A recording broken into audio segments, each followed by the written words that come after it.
Hello guys, welcome back to our channel.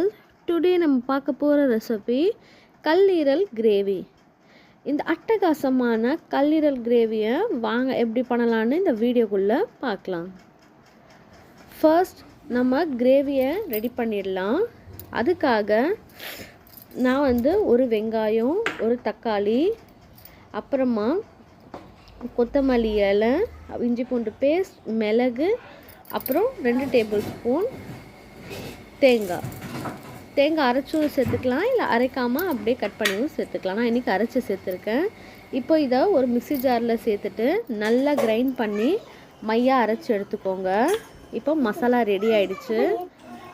இப்போது stove on பண்ணி நான் குக்கரில் கல்லீரல் எல்லாமே சேர்த்துருக்கேன். நான் இன்றைக்கி 200 கிராம் அளவுக்கு லிவர் எடுத்திருக்கேன்.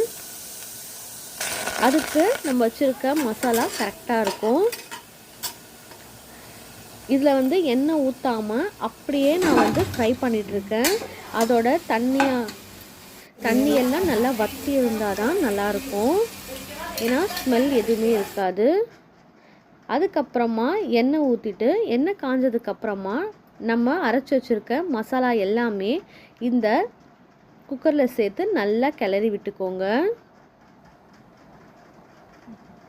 இப்போது நல்லா மசாலா குக் ஆகிட்டுருக்கு.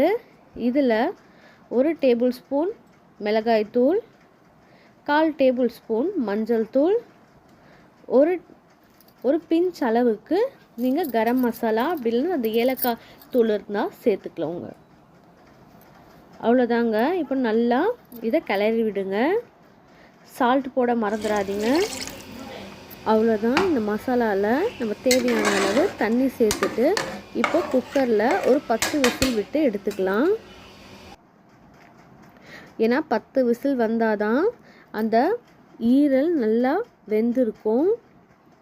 இப்போ 10 விசில் கழித்து நம்ம ஓப்பன் பண்ணி பார்க்கலாம். உங்களுக்கு தண்ணி அதிகமாக இருந்துச்சு அப்படின்னா கொஞ்சம் ஹை ஃப்ளேமில் விட்டு எடுத்துக்கலாம். இப்போ பாருங்கள், சுவையான ஈரல் கிரேவி ரெடி. இது மார்னிங் இட்லி, தோசை, இடியாப்பத்துக்கு செம்ம ஒரு சைட் டிஷ்ஷாக இருக்கும். நீங்களும் வீட்டில் ட்ரை பண்ணி பார்த்துட்டு எப்படி இருந்துச்சுன்னு கமெண்ட் பண்ணுங்கள். மறக்காமல் சப்ஸ்கிரைப் பண்ணுங்கள்.